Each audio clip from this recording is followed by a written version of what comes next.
একটা লোক যদি মারা যায় এটা নিয়ে কোনো বিতর্ক ওঠে, 5 জন আলেম বা ইমাম সাহেব বসাইবেন, রাত্রে বলে দেবো যদি পারে যাবো লাশ পয়সা দেবো, কবে দাফন হবো না, কারণ একমত আসতে পারে না। এই যে ওনাদের মতো যে শিক্ষক বুদ্ধিজীবীরা আছে, তাকে 10 জনরা একখানে দিলে 10 ঘন্টা পরে একমত হইয়া বাড়িতে পারে না।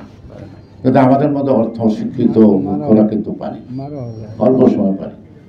আমরা একটা বিবৃতি লিখতে 10 মিনিট লাগে না, কিন্তু বুদ্ধিজীবীদের কাছে বিবৃতি লিখতে দিলে 4 দিন লাগে, 5 দিন লাগে।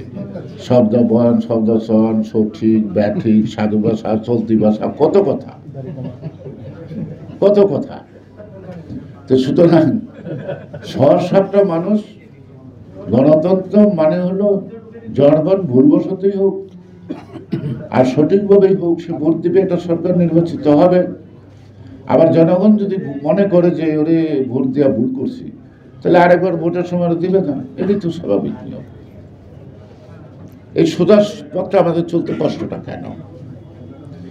আর অন্তর্বর্তীকালীন সরকার তো সংস্কার, গান গাইতে গাইতে অনেক কুসংস্কারে পরিণত করে বলছে।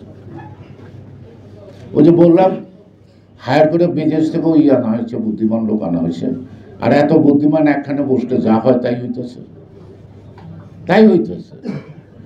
বদরুল আলম মজুমদার একটা বিরাট লেখা লিখছে পিয়ারের বিরুদ্ধে।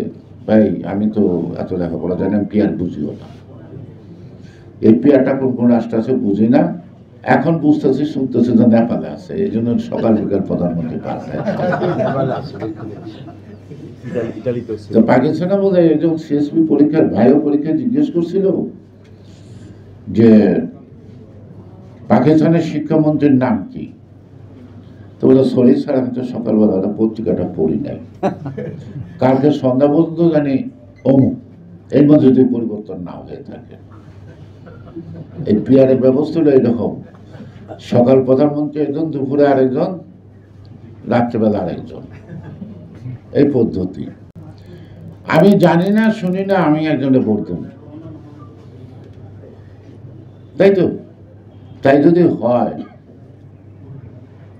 আপনারা এখানে যারা অল্প বয়সের আছেন তারা পছন্দ করে বিয়ে করতে পারেন, প্রেম করে বিয়ে করতে পারেন, মা বাবারাও পছন্দ করতে পারেন নাকি? কিন্তু আমাদের মা বাবাদের যে বিয়ে হয়েছে, বিয়ের আগের দিন পর্যন্ত আমার মাটাকে আমার বাবাও চিনত না, আমার মাও আমার বাবাকে চিনত না। ও শোন চলছে, এখন চলবো। আপনি ইচ্ছা করলে কি আপনার মেয়েটা একটা অজানা ছেলে না বলবেন যে মা যা কাজে এসে কবুল কর, পারবেন? তার মানে কি আজকে ছেলে মেয়েরা কিন্তু দেখে শুনে বিয়ে করতে চায়, তার সব বায়োডাটা নিয়ে জানতে চায় কি করে ছেলেটা, কি করতে পারে ভবিষ্যতে, তার পরিকল্পনাটা কি, তার পরিকল্পনা এমনকি ছাত্র জীবনেও যদি মেসেঞ্জারে আদান প্রদান হয় কথা, তারপরে সাবজেক্টেরও আবার পাল্টাইতে হয়, মানে দুইজন দুই সাবজেক্টে না চলে এক সাবজেক্টে পড়ি। এটা আমি জীবনে আমার এই অনেক ঘটনা জানা থেকে আমি বলছি কথাটা।